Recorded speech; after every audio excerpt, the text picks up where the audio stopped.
do you like chickens? How about chicken pot pie? How about chicken nuggets? Chicken train, running all day.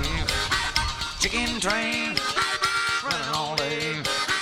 Chicken train, running all day. Can't get on, can't get off. Chicken train, take the chickens away.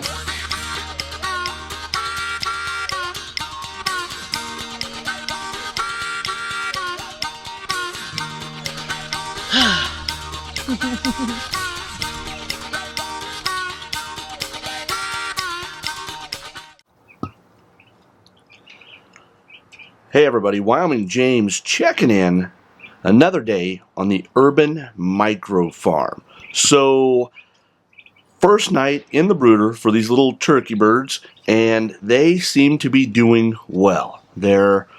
They've figured out the food, they're pecking at the food, they've got the water emptied. We're going to get them some food, we're going to get them some more water, and we are going to go out to the pasture and check on our friends out in the pasture, so stay with me.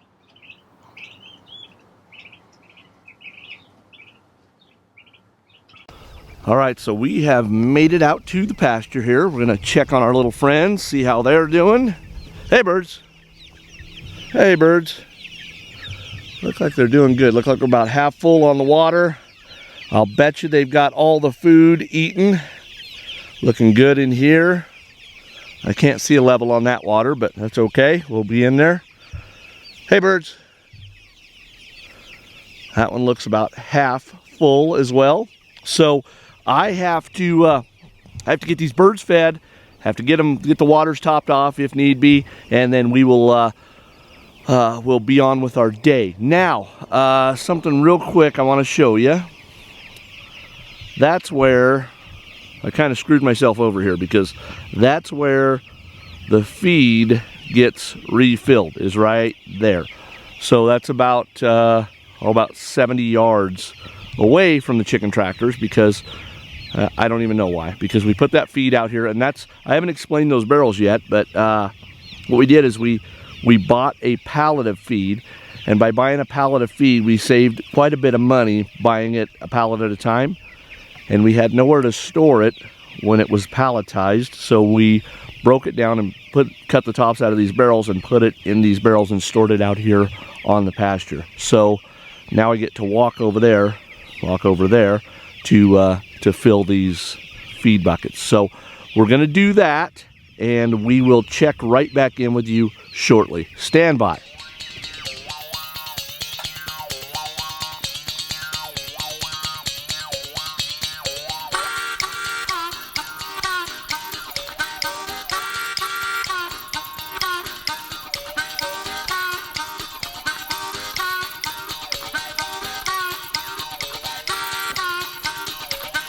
Chicken train, running all day. Chicken train, running all day.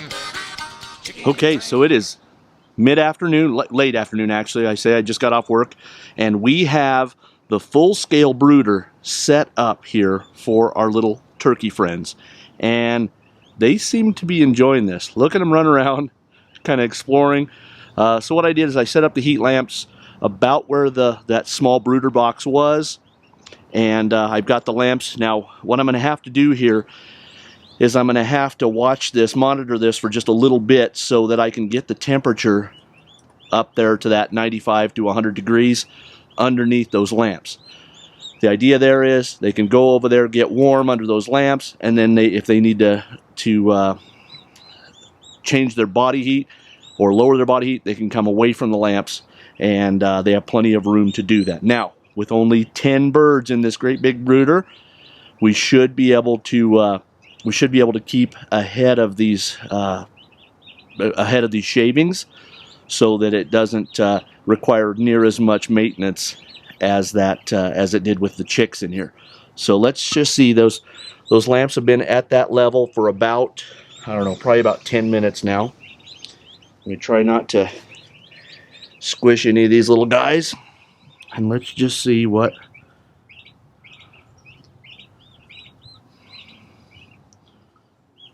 Okay, so we're just over 100 degrees right there. So I can tell you right now that they need to come up. So they need to be need to be about 95 degrees right directly under the lights. So I'm going to raise them up probably 2 to 3 inches and see where that levels out at as far as temperature. And then I'll just match the other one. That should put us just about right. Now, naturally, it's going to be a little warmer over there against that wall. But what I want to be able to just accommodate all of these birds underneath the heat lamps. So don't think we'll need the third one. Just the 2 for right now. And ultimately, I think we'll just end up needing 1. But we're going to see how these little guys do.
Okay, so they've discovered the food. They know where the water is. I put that piece of cardboard down in there, hopefully to keep the shavings out of the water. It's probably not big enough, but it was just an ear off of one of the cardboard boxes, so maybe it'll help just a little bit to keep the shavings out of there. 2 of our little friends have already laid down, and they're making the most of that. Well, now 1. This little guy must just be tired. He's taking a little siesta, but they won't leave him alone.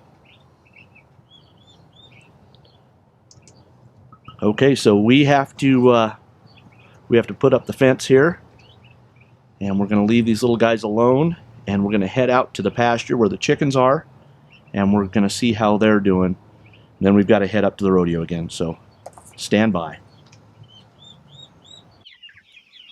All right, so we made it out to the pasture. As you can see, we're ready to go to the rodeo just for time's sake.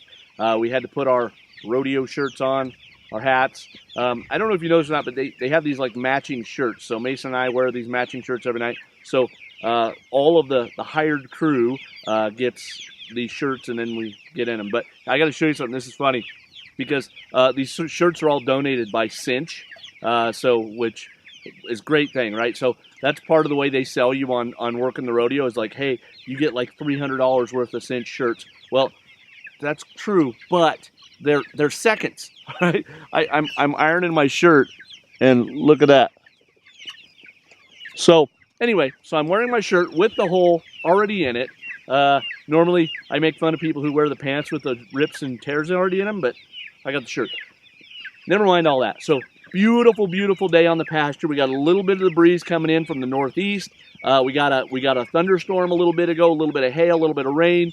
It just made everything nice and damp. It's really bringing this grass back. It was starting to dry up a little bit, but birds are doing well. Now, they are plumb out of water, and I imagine they're out of food, but I'm not going to feed them tonight.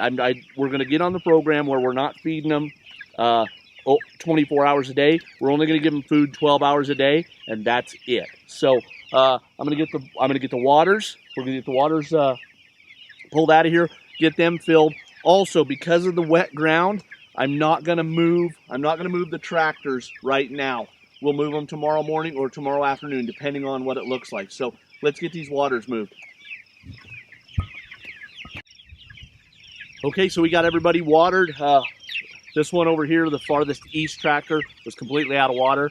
Let's go over here. Yeah. That's how you know they were really struggling for water. It probably won't focus through the fence, but that's how you know they were really struggling is when they are attacking the water. So we're going to head off. We're going to break loose. We're going to go to the rodeo, and we will be checking in with you guys again first thing tomorrow morning. Really excited about those turkeys. Really excited about watching them grow. Can't wait to see them out here on the pasture as well. So, Wyoming James checking in for another day on the Urban Micro Farm. Adios. Chicken train running all day, can't get on, can't get on.